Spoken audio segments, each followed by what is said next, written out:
नमस्कार।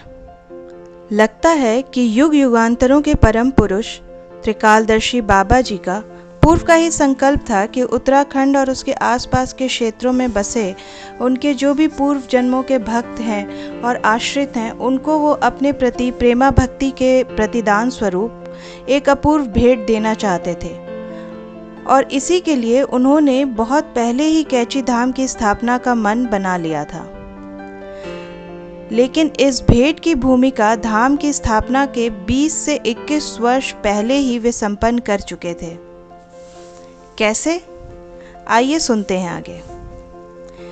हुआ यूं कि वर्ष 1942 में कैची गांव निवासी स्वर्गीय श्री पूर्णानंद तिवारी जी पीछे छूट गए कुछ मुकदमों के कागजातों को लेने के लिए नैनीताल कचहरी से सवारी के अभाव के कारण पैदल ही कैची गांव लौट रहे थे।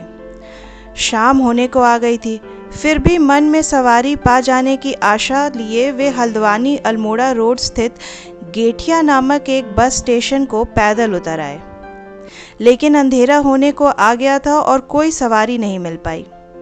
हताश होकर के वे पैदल ही कैची गांव, जो कि वहां से करीब 15-16 किलोमीटर की दूरी पर था, उसकी तरफ चल दिए।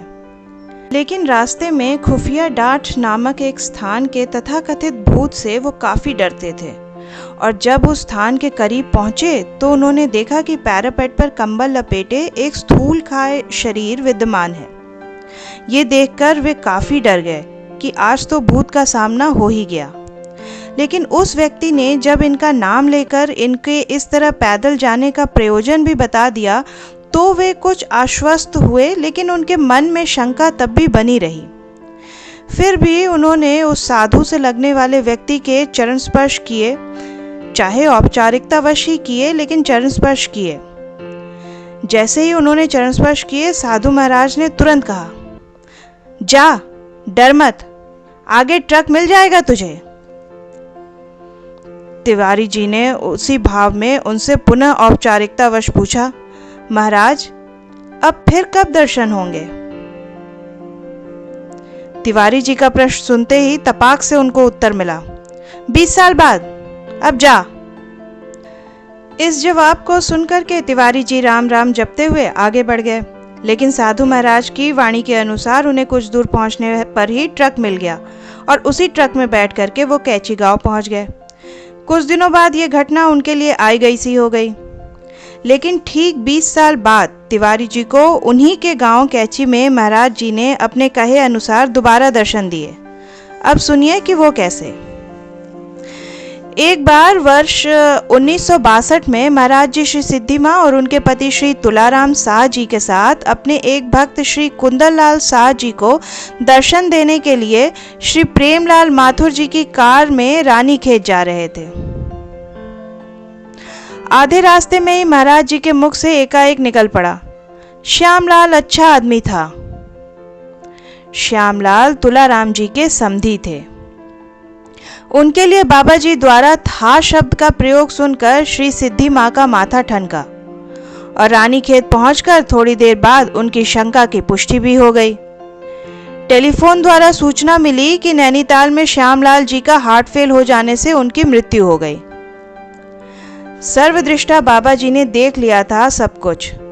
कुछ देर रानीखेत में रहकर वे पुनः नैनीताल को लौट चले। लेकिन कैची गांव पहुंचने पर महाराज जी गाड़ी से उतर गए और पैरापेट पर जा बैठे। श्री पूर्णानंद तिवारी जी को बुलवाया गया। कुछ देर बातचीत के बाद 20 वर्ष पहले महाराज जी के दर्शन की और उनके वचनों की तिवारी जी को स्मृति दिलाई गई। तभी तिवारी जी से बाबा जी ने खोद खोद कर स्थान के बारे में पूछताछ प्रारंभ कर दी। नदी पार एक गुफा में उत्तराखंड के प्रसिद्ध सिद्ध श्री सोमवारी बाबा रहा करते थे, धूनी जमाया करते थे और पास में बने हवन कुंड में हवन भी करते थे। बाद में उसी स्थान पर प्रेमी बाबा भी रहे। तब महाराज जी ने उस स्थान को और उस गुफा को देखनी चाहिए। श्री सिद्धि माँ के साथ बाबा जी नदी पार जंगल में गए। वहां शिला आसन पर बैठ गए और वर्तमान कैची धाम को अपनी चरण रस से विभूषित किया। उसके बाद गुफा देखी, हवन कुंड देखा और धूनी और हवन कुंड की भस्मी का निरीक्षण किया। दूसरे दिन बाबा जी की आज्ञा से घास और कुछ जंगली पेड़ों को हटाकर उस धूनी को चबूतरे से ढक दिया गया। अब इस बात पर जंगलात के हलकारों ने आपत्ति की।